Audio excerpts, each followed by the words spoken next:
Hello everybody and welcome back to some more TPPI, and today we actually might get started and having our nuclear reactor up and running in this episode. So we might see, depending, it might run a little bit over, but we don't know just yet. But anyway, so what I've done is now I've set up a tesseract to pump down into here, our scrap. And like I say, it has been running at the moment, but obviously I've run out of power because, you know, I'm not amazing. I don't have that much. I can't sit here and keep transferring from that one up there down to here. So we've got this going on. Our lines are set up and ready. I'm not going to set to scan anything just yet. I'm going to do it once we've actually got our nuclear reactor up and running. Maybe in the next episode rather than this one. But anyway, so today what we're doing is we're building components that are going to be needed for us to put inside the nuclear reactor. So I pop down here. You think it's pretty simple. Sorry. So if I come down here and show you actually. So this is what I've got now. I've put some reaction chambers on the outside as well. I don't think I showed this. So now what we've got is, you saw that this was greyed out and now it's not anymore. So what that means is if you put nuclear reactor chambers on each side of every, side of the nuclear reactor, you'll get this. This is definitely needed. You need a lever, preferably a lever anyway. You can use any redstone pulse, but it will always need a redstone signal to work. Doesn't matter which block it attaches to. It could be any of these blocks. Like, it doesn't have to be this one because it connects to the nuclear reactor. It can be any of these. It all works as one block in theory. Because look, I click anywhere and it all gives me the nuclear reactor. So there you go. But yeah, like I say, so it needs a redstone pulse to be working. So at the moment it hasn't, so it's not working. Cool. But yeah, so in here we've got our nuclear reactor, like I say, and like I was saying, we need some components to put in here. So we can't just put in uranium on its own. So, in IRL nuclear reactors, you'd have uranium and you'd have water around it and possibly some other stuff to keep it cool. We're doing that other stuff to keep it cool. We're building that first. So if you couldn't tell from what I searched in here, which is called heat, we're going to be using things called heat vents and heat exchangers. So these things are amazing, and there's loads of different varieties of them, but the main one we will be using is the component heat exchanger and the overclocked heat vent, mainly. Like, you can variant, obviously, and I'm only using a pattern that I'm used to, and other people are used to too. So this is the very first one.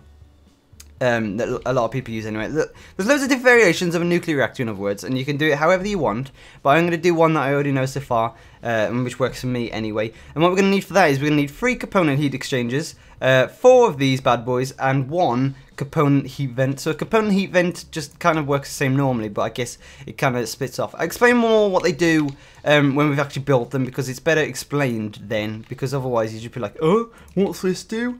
So I've got my aluminium bars on me, because in other words, it's better, like I say, it's better explained when I've actually built them. So yeah, so like I say, so to do it, we need iron bars to get our basic heat vents.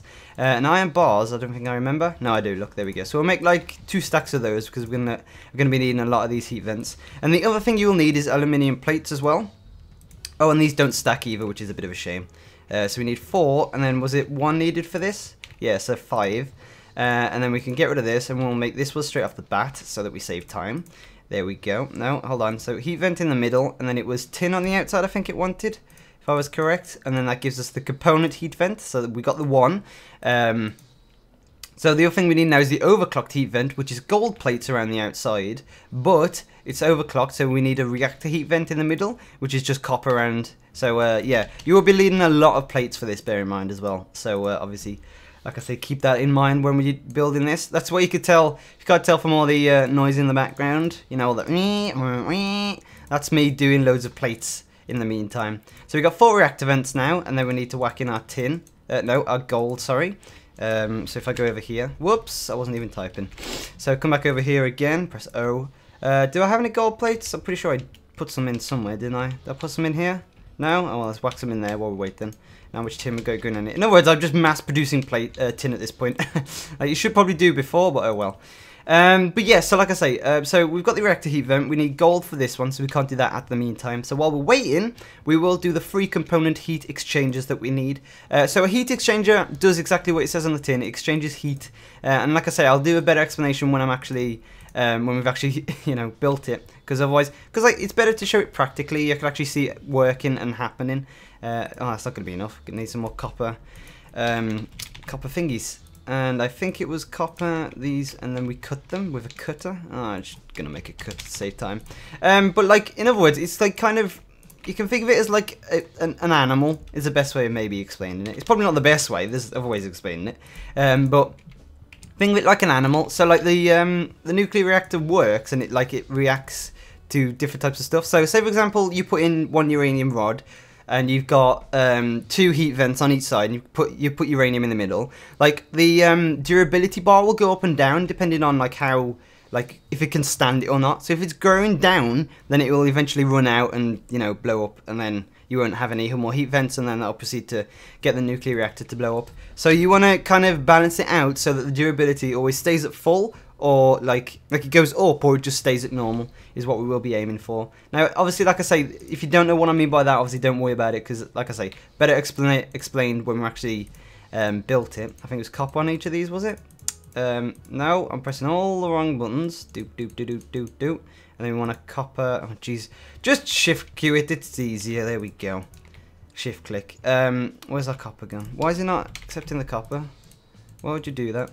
So there we got 1, and we got 2, and then we're going to need 1 more. And we're waiting. What are we waiting for? No, I just didn't make the copper in, did I? To rubber. So we'll turn these into copper cables, like so. Doop. There we go. And then we'll put those in there. And then we will make ourselves another electronic circuit using our Darkcraft stuff, because obviously Darkcraft Master Race. Even though I hardly ever use it, but oh well. So we got our 3 now, and we want to upgrade these into gold, which hopefully our gold should be done, or getting somewhere near it, hopefully. Yeah, we got 14, that might be enough. 4, 8, 12, 16, oh, we're 2 off, look at that. We're 2 off, so 1 more. Come on, give me 1 more. That's all I ever wanted. Because I could put in an overclocker here, and it actually stays. But if I put in any more than 1, it seems to like hate me. It's like, no, Josh, not gonna have it. It's not happening, bro. So we need to put in 3 of these on each side, and then we need another 12 to make our other one. So we got gold heat exchanger, and let's do it again. Gold heat exchanger and component heat exchanger. Sorry, I'm saying it the wrong way. So as soon as we get 12 more of these gold plates, we can actually finish up and make our our reactor heat vents into overclocked ones, which is what we're actually going for.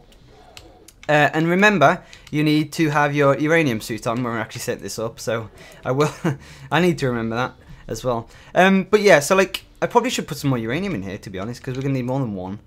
But I think we've got 1 in the system already, if I'm not sure. Yeah, we've already got, look, we've got 2 fuel rods in the system already, that's quite fine.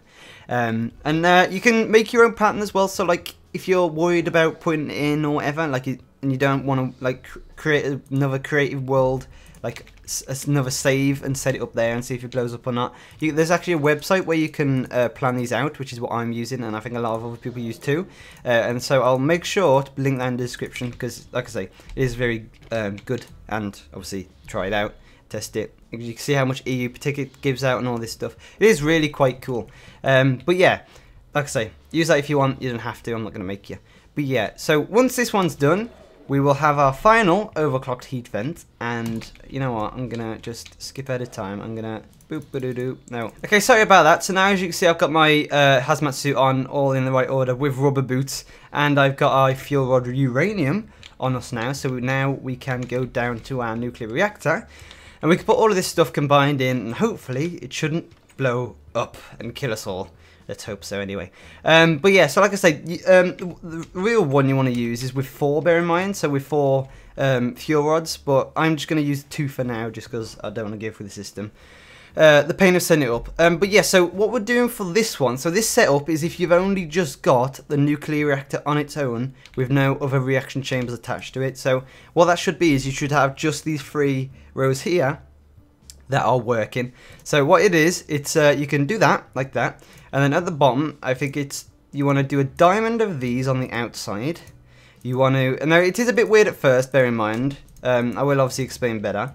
And then you want to have your component one in the middle, just like that. So there you go. So you would think you'd have, to make it look pretty, you'd go, oh, let's put the uranium in there and let's do the same for here. But that's kind of a bit wasting it. So what these setups kind of do is that it, like, what's the word? Optimizes, I guess. Like, optimizes the space so that you can get out more energy, like efficiency really, so you can get out more energy and use less stuff, in other words. So the way it would work is you'd have another uranium rod there and another rod there, and what it is this would heat it up, so this would take up all the heat. Now at the moment, because it's not switched on, you're not seeing all these, you know, happen and not blow up and all this and the other. So if I flip this switch, fingers crossed, you will see noise. you'll see that the bar on this is going down. But you'll see the, what's the word now? I've just forgot, like, I said the word before and I can't even remember it. Durability bar. The durability bar on these is going down because that's how much it's got left in it. Now, you're only getting 10 EU per tick, bear that in mind. I will explain why. But the heat bar is low, and all of this stuff has now got durability on it either. So if I start taking some of these out, and we start messing with it, I don't think I want it, to be honest. In other words, if you start taking some of these out, like the durability bar will start going down and stuff like this. So if I maybe put that there, you'll see the durability bar goes there like that. So what that means is, it's getting heat from this fuel rod, and it's getting heat from this fuel rod, which is making it have that durability. I don't know why this one isn't. Maybe because that one's just in a corner, and obviously this one, you know, the heat's going out this way, if we're trying to use logic. But, you know, it's just like that. And you can put it away. If you move it away, the durability bar will go back to normal. Like I say, it's not, unless it goes all the way down to the bottom, then you can, like, reuse it as long as you just got to let it cool down. So yeah, so that's 10 EU per tick. That's not much, like I say. We should, if you have 2 more in there, I think it's about 40 EU per tick, which is quite good. So you'll hear the noises going on as well. I think you can hear that very faintly. And if we come over here, we'll go down to, oh, the balls. I haven't made a system for me to walk up here, have I? Got any blocks on me? No, who the heck carries blocks? In that case then, what we'll do is, we'll come up here actually, because this might show here. So you'll see, is it at all very faint? No? And at all? I don't think it is. It's doing it really slowly, in other words. Is probably the better way of saying that then. I don't, like, it's not noticeable. It's not a noticeable difference of us getting that much power, in other words. So what I'll do is, I'll make us another 2 sets of uranium rods, just for, you know, example's sake. So here we go. So uranium, and this is obviously if you haven't done the process before, I'll obviously show you how to do it. So it's enriched uranium. We need, to make normal uranium, we need, no, it's not fuel rod depleted. It's, you need crushed uranium ore, and we put that in the macerator, if I remember correctly. So we'll get our uranium, we'll just get stacked just for now, just for Pete's sake. Take this out, and we'll put in 16, why not? So I think we need 1 for 4. Yeah, let's just do this. And you can also as well use a dual fuel rod and quad fuel rod to get obviously more power. But if you do, you will have to obviously compensate for more, you know, heat on different types of stuff. No, that wasn't good. That wasn't a good one to say. You will obviously, you know, have to like change your pattern of how you take in that heat using all the different heat vents and heat exchangers and all this, that, and the other. So you know, you can do a lot of cool different types of things with it if you just put your mind to it and obviously, you know, have a mess around with all this types of stuff and all that. So yeah, like I say, it is quite cool at the end of the day. But at the moment, because we're just sticking with fuel rod singulars, which is, you know, the normal ones that we're using now, we're not getting that much EU per tick at the moment. But like I say, if you use more, you'll obviously get more power, but you've also got to deal with more heat, so there you go. I will eventually be moving up to quad fuel rods and stuff, and I think eventually, maybe in 2 episodes maybe, because I think next episode, like I said earlier, I want to do that first. So hopefully, fingers crossed anyway. Let's put that in there and get those going. Trying to have loads of stuff going on at once. This is where like automation would come in. So we've got 8 in here now. Let's put this in here. Funnily enough, I don't see how you wouldn't need, you don't need a suit to handle normal crushed ore, whereas you would need it for obviously enriched stuff, which I find is pretty weird. Or just like normal uranium ore that you're gonna get out of it. I don't know, it is a bit weird. But I'm gonna wait for this to be done, hopefully, and I will get some other stuff ready because we got some other stuff coming up. So see you in 2 seconds. Okay, so now we've got these processing food. That's going to get us a lot of uranium, if you can't tell. I think we get 3, if I remember correctly, we get 3 uranium and 1 tiny pile of uranium for every one. And I've just made myself quickly one there. Got some more fuel rods over here. Let's put that in there. And let's make these into some more... what was it we need now? It's enriched, isn't it? I think it's called the enriched uranium. Just like that. There we go. And we put this bad boy in there, just like that. And it will be canned, just like that. But to make dual fuel rods, it's not actually too hard. It's just you actually got to get that much, and then you put an iron plate in the middle. And then with this one, you need 3 iron plates and then 2 copper plates on each side, just like that. So, like I say, it's not too hard to make them. It's more of actually making them and actually wanting to use them more so than anything. But oh well. So there we go. So now we've got 2 fuel rods. We can go downstairs. Not go downstairs. We haven't got a reactor downstairs. What am I on about? There we go. What I will do as well is I need to quickly go get my Laptron crystal and actually put it in the MFSU that I've got down here because I actually going to need some power for what I'm going to show off next. So if you put these in here and we switch it on, so make sure if you're like keep this in mind. Unless you have a chunk loader here. Oh, you'll see this has got durability now. So obviously it's coping with the heat. Right, anyway, what was I saying? So with the MFSU, you want to make sure if you're going to leave this on and you're like in somewhere else in your world, maybe put yourself down a chunk load or something like that, just so that, like, you know, nothing. So like, say for example, if this is really unlucky, but if this was like a border of a chunk or something, like this was one chunk and this was another, and obviously you were in this side of the world, only these three would load, and then like say for example you'd be missing, so I think you miss 2 rows per every nuclear reactor, I think, so 1, 2, 1, 2, 3. Oh no, so it's just 1 row. Yeah, so say for example you had loads of heat on this row, and you know, it's in a different chunk, it's not going to work, is it? So maybe either turn it off when you're not in there, or, you know, just, what's the word? Just make sure you turn it off like when you go and come, or have a chunk loader down is what we're doing. And you'll see now we actually have a lot more. We actually get 60 EU per tick, which is like great, a lot more than last time, you know. I guess it's to do with like the patterns it's all getting in and whatever. I don't know too much about that, but I know somewhat. So if we come down here now, hopefully we'll see a difference. You'll see the amplifier is actually going down. Not too much, because like I say, we are getting 60 EU per tick, but it's not too much in the way of what it could be. And we're obviously having our scrap in here, and the UU amount of progress is slowly going up, very slowly, bear in mind. And we've got our scrap pumping in from that. And yeah, so what I wanted to talk about now is the replicator and the pattern storage and the scanner and what that's going to be used for and how to use it. So what I'm going to do is I'm going to turn this off. I'm going to go back. I'm going to put all the uranium that I have in the whatchamajig, you know, away off my persons, because I'm going to need to fly about a bit and get your Laptron crystal and put that in the MFSU. So I'm going to do that, and I'll come back when I put it in the MFSU. Okay, so I'm just putting the uranium, put the uranium away, and we're putting our Laptron crystal in there, and now we're getting a lot of energy. So if I come around here, because it's very quick, what I'm going to do is I'll show you this. So you'll see now, obviously, you know, if you're getting a lot of EU per tick, this would be happening. You know, the progress is going up a lot and all this. But what we want to do is now, I want to talk about the scanner. So how the scanner works is you can put in any item what you want, just so long as you know what it is and you're happy with it being destroyed. Because you only have to put in one, and I'll show you how it works. So what we'll be doing is, I'll use a diamond for example, because, you know, everyone wants diamonds. What we will be doing is turning the UU matter into, you know, an item, in other words. And you'll see we've got 12,000 now. And a diamond does actually cost a lot, but it is a good example. I'm just going to use it as an example, to be honest. What I wanted to do was to actually use dirt, because that doesn't use much UU matter at all. And you know, let's just do that. I'll just get some more of that as well. Hopefully we'll wait for this to be done. But in other words, you put whatever item you want in that little, you know, that side component there that I put it in. So let's put this. Oh, bollocks, that's not what I wanted to do. Like, honestly. Oh, we've got 2 crescent hammers as well. That was a mistake.